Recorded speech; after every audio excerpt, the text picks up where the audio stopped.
उत्तर प्रदेश के भदोही से क्रिकेट खेलने का सपना लिए एक 10 साल का लड़का मुंबई आया और उसका सिर्फ यही लक्ष्य था कि उसको इंडिया के लिए क्रिकेट खेलना है और बस खेलते रहना है। तो अब तो आप लोग समझ गए होंगे कि मैं किसकी बात कर रहा हूँ। जी हाँ, मैं बात कर रहा हूँ यशस्वी जायसवाल की। एक ऐसी कहानी जो देश के हर एक युवा को प्रेरित करे कि अगर तुम में जज्बा हो तो क्या कुछ नहीं हो सकता। तो आज मैं आपको उसी जज्बे और हिम्मत की कहानी सुनाने जा रहा हूँ। जब पहली बार यशस्वी जायसवाल मुंबई आए तो वो अपने चाचा के यहाँ रुके, लेकिन उनके चाचा की आर्थिक स्थिति इतनी सही नहीं थी। तो उन्होंने यशस्वी से कहा कि अगर तुमको क्रिकेट खेलना है तो तुमको अपने रहने और खाने का इंतजाम खुद करना पड़ेगा।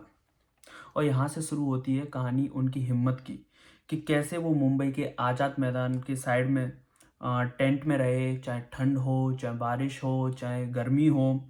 अगर क्रिकेट खेलना है तो इन सब मुसीबतों को पार करना होगा, इन सबको झेलना पड़ेगा। पूरे दिन ग्राउंड पे प्रैक्टिस, शाम को पानी पूरी के ठेले पे पानी पूरी बेचना और रात को फिर आके उसी टेंट में सोना। तो उनकी इसी लगन और इसी मेहनत के देखते हुए उनको कुछ सालों बाद अंडर 19 इंडिया के अंडर 19 टीम में जगह मिली।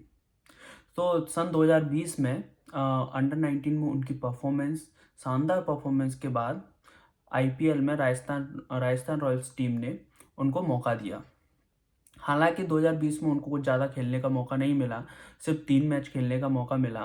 उसमें भी कुछ ज़्यादा परफॉर्मेंस अच्छी नहीं थी, लेकिन उनकी वर्क एथिक और सीखने की लगन को देख के राजस्थान रॉयल्स ने 2021 के मेगा ऑक्शन में उनको रिटेन किया और फिर उसके बाद उन्होंने कभी मुड़ के नहीं देखा। उन्होंने वो सब कुछ किया जो टीम की डिमांड थी, जो गेम की डिमांड थी।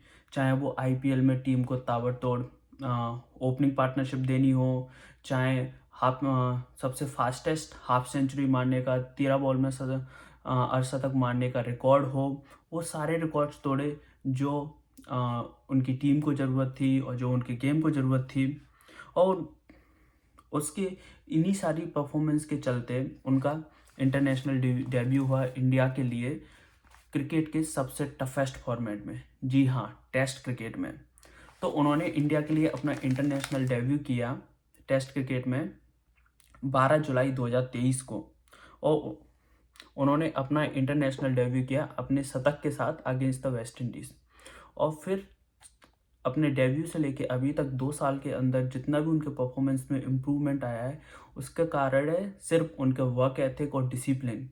और इसी के चलते 2 साल के अंदर वो अभी इंडिया के मोस्ट डिपेंडेबल बैट्समैन बन गए हैं टेस्ट क्रिकेट में।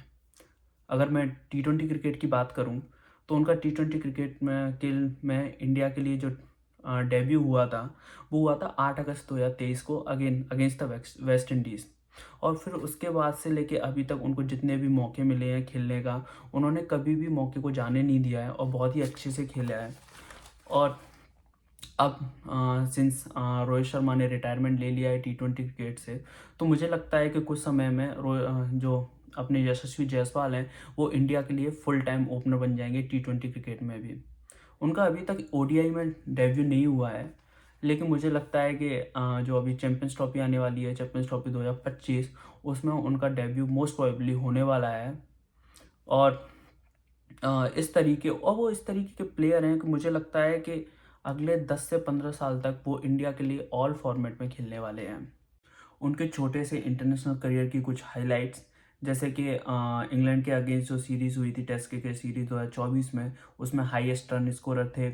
और अभी जो ऑस्ट्रेलिया में बॉर्डर गावस्कर ट्रॉफी हुई है उसमें इंडिया की तरफ से सबसे हाईएस्ट रन बनाने वाले और एक कैलेंडर ईयर में सबसे ज़्यादा छक्के मारने वाले टेस्ट क्रिकेट में भी again Yashasvi Jaiswal.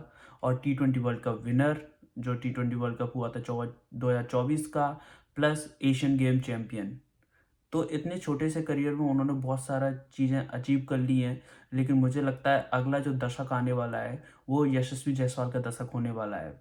In the last I will say Yashasvi Jaiswal is the king of cricket for the next decade. That's it. I hope कि आप सबको मेरी ये वीडियो पसंद आई हो।